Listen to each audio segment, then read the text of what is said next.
400쪽은 너무 많소. 200쪽. 아니 200쪽이라니 북극서점에서 2022년에 책으로 뽑았던 아버지의 해방일지도 268쪽이었다고요. 그러니 300쪽으로 합시다. 200쪽. 그럼 250쪽. 200쪽. 줬소. 그럼 200쪽. 오케이. 땡큐.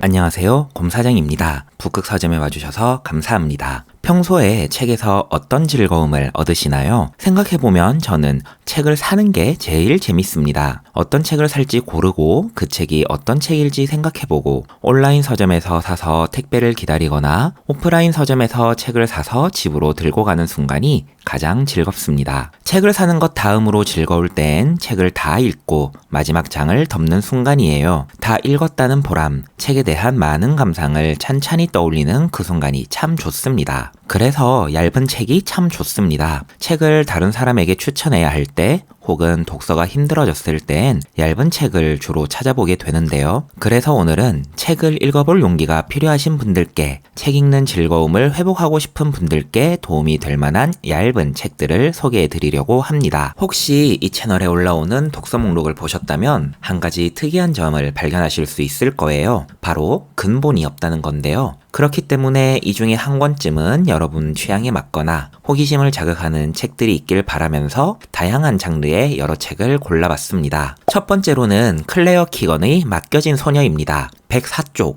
엄청 얇죠? 장르는 소설입니다. 무척 잔잔한 이야기예요. 친척 집에 맡겨진 한 소녀의 짧은 여름날을 다룹니다. 자기의 친부모에게선 필요한 사랑을 받지 못하다가 맡겨진 친척 집에서 자신에게 필요한 사랑을 받으며 한 뼘씩 자라나는 아이를 보는 감동이 있습니다. 이 책을 추천해드리는 이유는 은근히 울려 퍼지는 따스한 사랑의 주제도 있지만 문장을 읽는 즐거움이 남다르기 때문입니다. 글 자체를 읽는 재미가 있어요. 클레어 키건의 다른 소설인 이처럼 사소한 것들도 무척 짧습니다. 하지만 두 권 중엔 맡겨진 소녀를 먼저 추천드리고 싶어요. 이 책이 마음에 드셨다면 이처럼 사소한 것들도 꼭 추천해드리고 싶네요. 두 번째로는 장지효노의 나무를 심은 사람입니다. 가장 최근 개정판 기준으로 104쪽이군요. 장르는 소설입니다. 엄청나게 황폐한 오지, 주인공은 어떤 양치기의 집에서 하루를 묵습니다. 그 양치기의 하루의 삶은 단순합니다. 그냥 도토리를 심는 것이죠. 그 만남의 한참 후 2차 세계대전이 끝난 시점에 그 양치기를 다시 찾아갑니다. 다시 찾아간 그곳은 더는 황무지가 아니었죠. 커다란 숲과 개울가 그리고 커다란 마을이 생겨 많은 사람들이 그곳에서 살고 있었죠. 엄청 위대한 일이 벌어졌지만 그 일의 시작은 한 사람의 작은 씨앗이었던 것입니다. 인간 승리를 무척 담담하게 다루고 있습니다. 작은 울림이 기다리는 책이라고 소개하고 싶습니다. 꼭 책까지 가지 않더라도 애니메이션으로도 보실 수 있어요. 저도 이 작품은 애니메이션으로 먼저 보았는데요. 유튜브에서 제목을 그대로 검색하시면 무려 더빙으로 보실 수도 있어요. 세 번째로는 데럴 허프의 새빨간 거짓말 통계입니다. 192쪽입니다. 200쪽 기준에 아슬아슬하게 세이프네요. 장르는 교양 인문이며 통계를 다루고 있습니다. 여론조사를 고지고대로 믿으면 안 되는 이유, 그래프를 정확하게 읽는 방법, 평균이 가지고 있는 다양한 의미 등 전문가들이 통계로 어떻게 여론을 호도하는지, 통계의 속임수를 피하려면 어떻게 해야 하는지를 이야기하는 책입니다. 생각보다 꽤 오래된 책입니다. 우리나라엔 2004년에 출판했고 원서는 1954년에 발간했지요. 제가 이 책을 골랐던 건 빌 게이츠의 추천 덕분인데요. 빌 게이츠의 강력 추천책 중 한 권입니다. 통계의 함정을 경고하는 책들은 제법 많지요. 하지만 많은 책들 중에서 이 책을 추천하고 싶은 건 읽기가 엄청 쉬워요. 사례가 많고 문장이 쉽고 또 엄청나게 얇거든요. 네, 제가 가지고 있는 판본은 192쪽이었는데 2022년에 개정된 판본은 238쪽이라고요? 네 번째로는 루리 작가님의 긴긴 밤입니다. 144쪽이고 소설입니다. 문학동네 어린이 문학상, 문학동네 청소년 문학상은 어른이 읽어도 훌륭합니다. 그 중에도 체리새우 비밀글입니다 같은 200쪽 이하인 책들이 몇 권 있는데요. 그 중에서도 가장 추천해드리고 싶은 건 긴긴밤입니다. 이 책은 문학동네 어린이 문학상 수상작입니다. 대상 독자가 어린이라서 이야기의 구조가 무척 단순해요. 불법 밀렵으로 가족을 잃은 코뿔소 노드는 동물원으로 옮겨집니다. 어느 날 동물원의 벽이 무너지는 않은 일이 생기는데요. 알을 키우고 있는 펭귄 치쿠를 만나게 됩니다. 코뿔소 노든 펭귄 치쿠는 알을 가지고 바다로 가죠. 아이들에겐 역경을 딛고 앞으로 나아가는 동물들, 이별과 만남에 대한 이야기로 다가갈 수 있겠지만 이 책은 행간에 담긴 이야기가 참 감동적입니다. 용기, 우정, 연대, 삶의 의미 등 지금 힘든 하루를 보내고 계신 분들께 반짝이는 무언가를 전해줄 수 있는 좋은 책이라고 생각합니다. 5번째 책으로는 이와타 씨에게 묻다입니다. 딱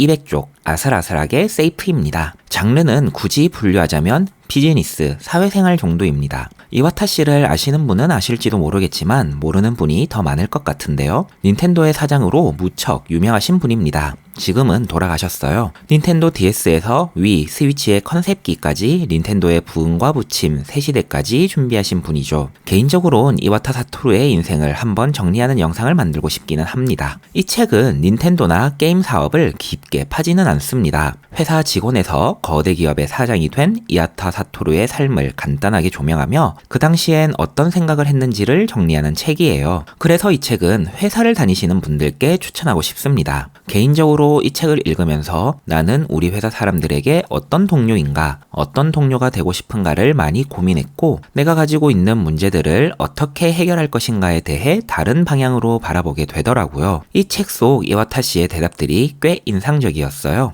이런 고민이 필요하신 분들께 추천해드리고 싶네요. 6번째 책으로는 친절한 과학 그림책입니다. 위험한 과학책으로 유명한 랜들 몰로의 책입니다. 68쪽, 진짜 얇죠? 그런데 책이 진짜 크고 글도 그림도 정말 많습니다. 이 책을 추천하고 싶은 이유는 아주 독특한 서술 방식 때문입니다. 책 제목에 포함한 친절한이란 단어를 눈여겨봐 주세요. 이 책은 초등학생용 단어로 아주 어려운 개념을 설명하는데 도전합니다. 목차만 봐도 어떤 내용인지 감이 잡히는데요. 국제우주정거장을 함께 쓰는 우주의 집으로 헬리콥터를 회전 날개 달린 하늘보트로 설명합니다. 심도 있는 과학 상식을 원하는 분들께는 오히려 좀 맞지 않은 책입니다. 그런 분들은 저자의 위험한 과학책을 추천해드리고 싶어요. 이 책을 추천해드리고 싶은 건 내가 가지고 있는 개념을 정말 쉬운 말로 풀어본다는 서술의 독특함 때문입니다. 이렇게까지 집요하게 수준을 낮춘 책이 잘 없어서 독특하고 즐거운 독서 경험을 하실 수 있을 거예요. 7번째 책은 나는 나의 밤을 떠나지 않는다입니다. 176쪽이고 소설에 가까운 에세이? 아니, 에세이에 가까운 소설일까요? 장르는 아무튼 그렇습니다. 2022년 노벨문학상 수상자인 아니 에르노의 책입니다. 자신의 삶을 그대로 책으로 엮어내는 소재와 투박한 건지 솔직한 건지 우아한 건지 모를 문체가 굉장히 독특한 작가인데요. 의외로 번역서가 굉장히 많은 작가이고 개인적으로는 세월을 가장 좋게 읽었지만 세월은 아쉽게도 330쪽의 책이라서요. 하지만 꽝 대신 닭으로 이 책을 소개해드리는 건 아닙니다. 이 책도 정말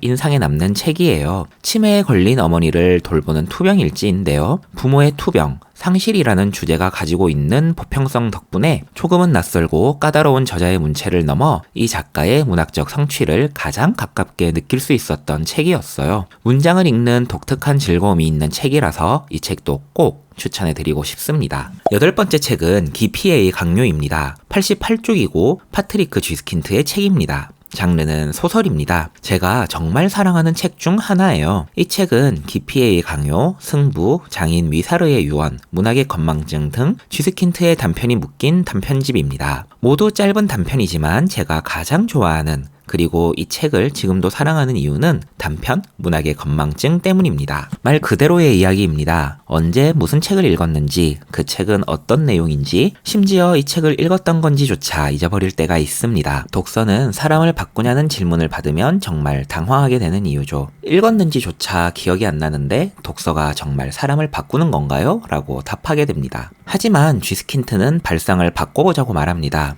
독서는 서서히 스며드는 활동일 거라고요. 어떤 책을, 어떤 문장을 읽었는지는 있겠지만 그래도 책을 읽을 때의 감정과 생각이 켜켜이 쌓여 나는 변해간다는 말이 정말 좋습니다. 이 책을 읽고 난 이후로 저는 저의 독서론을 문학의 건망증으로 설명하고 있어요. 2020년에 열린 책들에서 리뉴얼로 나온 디자인이 무척 예쁜데요. 쥐스킨트의 웬만한 책들이 모두 통일된 디자인으로 나와 있습니다. 혹시 이 책을 읽고 작가가 마음에 드셨다면 개인적으로는 존 머시 이야기, 비둘기, 콘트라베이스를 추천해드리고 싶습니다. 세 책 모두 굉장히 얇은 책이지만 작가가 가지고 있는 재미있는 이야기와 매력을 충분히 느낄 수 있는 책들이거든요. 얇은 책 소개는 여기까지입니다. 200쪽은 생각보다 정말 짧은 분량이더라고요. 이 기회에 꼭 추천해드리고 싶었던 몇몇 책들이 있는데 200쪽을 넘어가서 목록에서 제외한 책들이 꽤 됐어요. 얇은 책들만 골라서 추천해드리고 싶다고 생각하다가도 거꾸로 200쪽 제한이 부담스러워져서 미루고 있다가 클레어 키건의 책을 만나는 바람에 단숨에 진행해봤습니다. 사실 저 책들 중에서 가장 추천해드리고 싶은 책이 바로 클레어 키건의 책이거든요. 하지만 나름 재미있는 책들이고 정말 얇은 책들로만 골라보았으니 저 중에 마음에 드는 책이 하나라도 꼭 있었으면 좋겠습니다. 함께 해주셔서 감사합니다. 다음에 또 만나요.